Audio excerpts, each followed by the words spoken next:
Okay, yes, that thumbnail is ridiculous and I will ultimately answer for it in some kind of YouTube afterlife. But what we have here is a failure to learn from history, and one that this time around might have even larger consequences. A quick recap of said history. Somewhere around 1987 we were right in the middle of the 8-bit home computer era in the UK. Everyone was happily playing on their Spectrums, C64s, CPCs and BBC Micros and not noticing any kind of global video game crash.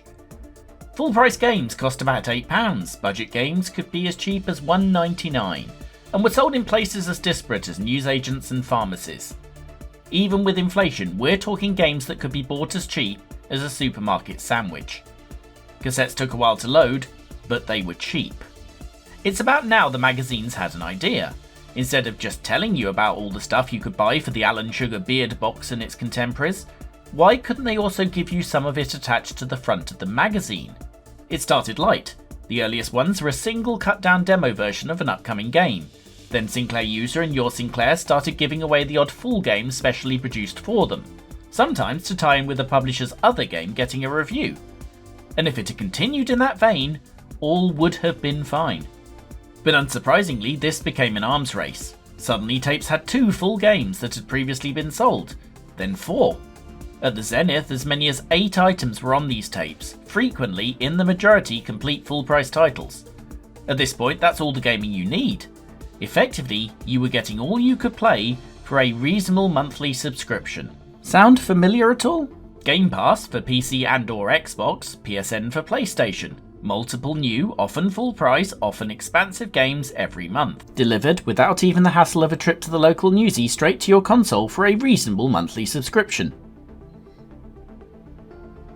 Well, okay, a semi-reasonable monthly subscription. You could easily do all your gaming on a single machine with a single subscription.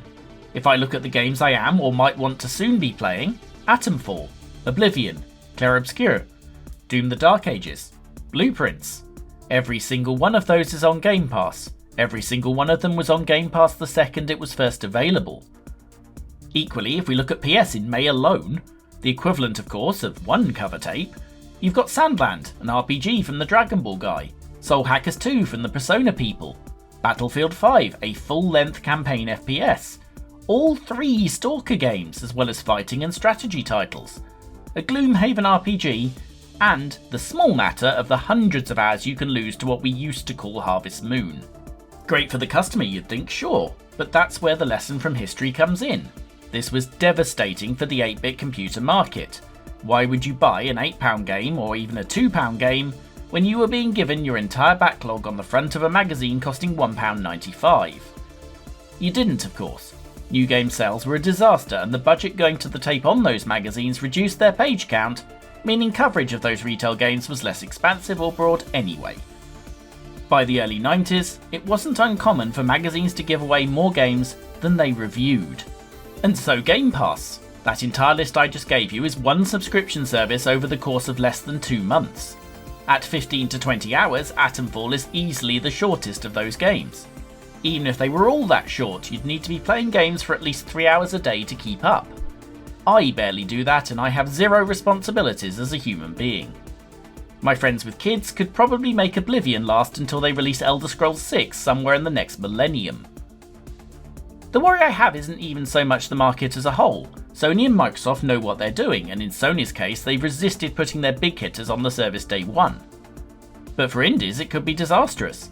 If people aren't buying the games because Game Pass is giving them enough, then how do these indies even survive? Who buys the Super Polygon Grand Prix and Quantum Witches of this world when Microsoft are throwing them the big hitters for no money? With magazines now dead in newsagents outside Edge, how do they even find out about them? Which means getting on Game Pass might be your only hope as a small dev. And then Microsoft and Sony continue to be not stupid and they know they have you over a barrel. I don't know the details of the deal that got Blueprints, by a small publisher, onto Game Pass, but I wonder if it beats what they could have made in a Game Passless market. Game Pass has somewhere around 50 million subscribers at this point. Granted, a lot of those are on PC or still have Xbox Ones, but that's considerably more than the number of Series consoles that even exist. It's the Blueprints of this world that are under threat first. Witch and GP were made for love. It shows. And not to say Blueprints wasn't, but Raw Fury is fundamentally a business just like Mastertronic was. Will they even greenlight development of their next possible hit if people are relying so heavily on subscriptions? And how do we know said subscription services won't start enforcing content restrictions too? There's already suggestions that Game Pass games are lengthened for contracts that might offer bonuses for playtime. Maybe I'm overreacting, but I'm worried. I've seen this happen before, and this time it's worse. The industry reacted to the 8-bit tape wars by self-banning full games on magazine cover discs for the 16 bits. But now Game Pass, PSN, EA Play, etc. are owned by those publishers. And all of them would like the entire pie to themselves, squeezing out the medium to small layer where frankly most of the actual gameplay innovation comes. I fear that if Blueprints happened 2 years later, we might not have got a Blueprints at all. So tell me in the comments, am I right to be worried here?